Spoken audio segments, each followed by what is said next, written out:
Hörmətli izləyicilər, bir şəhid bacısını dindirəcəyik.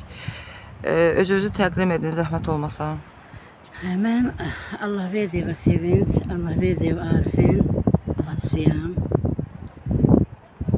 Şəhid Arifimizin.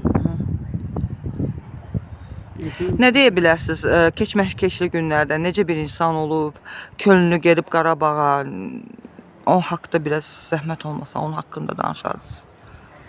Arif məktəbi oxuyub, yaxşı oxuyub.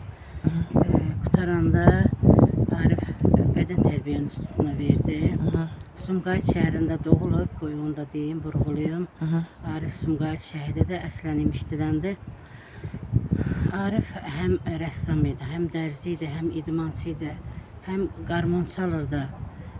İstedad idi da başdan ayağa.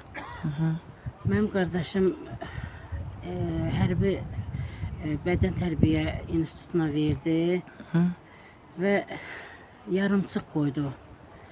Xidmətini çəkib gələndən sonra Xocalını eşitdi, Arifdə vətənpərvərlik hissi oyandı və Xəbarovsk vilayətində hərbi biletin cırıb gəldi, könüllü olaraq Hərbiyə yola düşdü. Könüllü olaraq. Bizim ailədə onun könüllü olub getdiyini bilməmişik. Günlərlə atam axtarıb Arifi. Axır ki, hərbi hissədən tapmışdıq biz Füzulidən. Arif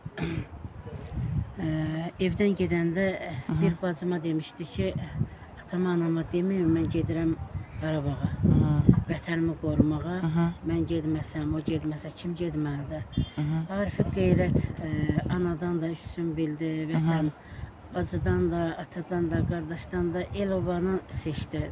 Qarabağ torpağımızı seçdi və Füzulidə qəhrəmancasına Həlak oldu.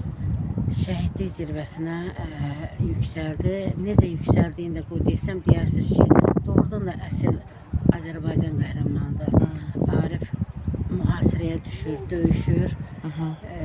5 nəfər şəhid komandiri ilə, şəhid yoldaşları ilə, silahdaşları ilə və Arif 28 o yoldaşlarla ermənini məhv eləyir və erməni görür ki, bacara bilmir bunlarla, hamısını snayperlə nişan alır, şəhidliyə ucalır.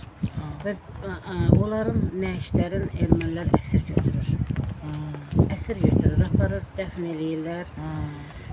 11 gün mənim atam əsrimizin, şəhidimizin dalıca getdi. 11 gün Füzuliyə, Sumqayıta və nəhayət biz hansı müəyyən bir dövlətimizin də